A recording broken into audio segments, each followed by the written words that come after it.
મિત્રો, ઓમ નમઃ શિવાય. આત્મચિંતનમાં આપણે જોઈએ કે શ્રી રામકૃષ્ણ પરમહંસે કહ્યું કે જે ભગવાનનો ભક્ત છે તે ચિત્તની સ્વસ્થતા અને સ્થિરતા ક્યારે પણ ગુમાવતો નથી. ફરીથી, જે ભગવાનનો ભક્ત છે તે ચિત્તની સ્વસ્થતા અને સ્થિરતા ક્યારેય પણ ગુમાવતો નથી. જેમ એરળના માથા ઉપર હથોડાના ઘા ગમે તેટલા પડ્યા કરે પણ તે તો તેવી ને તેવી જ રહે છે, તેમ નઠારા માણસો ફાવે તેમ બોલે કે તેની નિંદા કરે તો તેની દરકાર ન કરવી. એ તો એમનો સ્વભાવ મુજબ જ એ લોકો કરવાના છે. જો તમે ખરા અંતઃકરણથી ઈશ્વરને ચાહતા હશો તો તમે આ બધું સહન કરી શકશો. શું દુષ્ટ લોકોની વચમાં રહીને ઈશ્વરનું ચિંતન થઈ શકતું નથી? થઈ શકે છે. ઋષિમુનિઓ જંગલમાં જઈને ધ્યાન કરતા. ત્યાં તેમની આસપાસ વાઘ, રીંછ એવા અનેક પ્રકારના પ્રાણીઓ વસતા.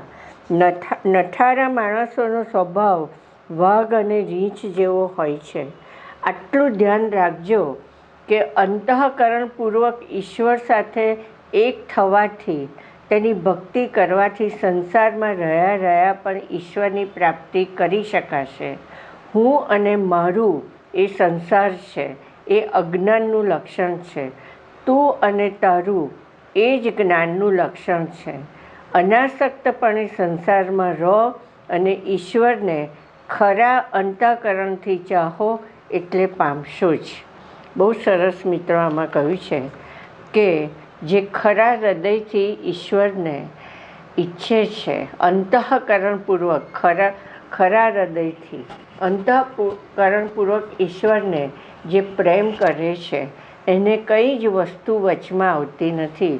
એટલે કે એને કંઈ જ સ્પર્શતું નથી. લોકો એના વખાણ કરે, એની માટે ગમે તે કરે, એને માન આપે, અપમાન કરે, નિંદા કરે, સ્તુતિ કરે તો પણ તેની અસર થતી નથી. જો આપણે ખરા હૃદયથી અંતઃકરણથી ઈશ્વરને પ્રેમ કરીએ તો આપણે બધું સહન કરી શકીશું. કેમ? કારણ કે ઈશ્વર માન, અપમાન, સ્તુતિ, નિંદા આ બધાથી તે પર છે. અને એમણે કહ્યું કે જેમ નઠારા માણસોનો સ્વભાવ વાઘ અને રીંછ જેવો હોય છે, એમ લોકોનો સ્વભાવ તો આમ પણ બોલશે અને આમ પણ બોલશે. પણ ખરા હૃદયથી આપણે એને જો પ્રેમ કરીએ તો પછી આપણે એના જ થઈને રહેવાના છે. એમાં કોઈની પણ તાકાત નથી કે આપણી અને ઈશ્વરની વચ્ચે કોઈ આવી શકે. બરાબર મિત્રો? તો અહીં સુધી રાખું છું. ઓમ નમઃ શિવાય.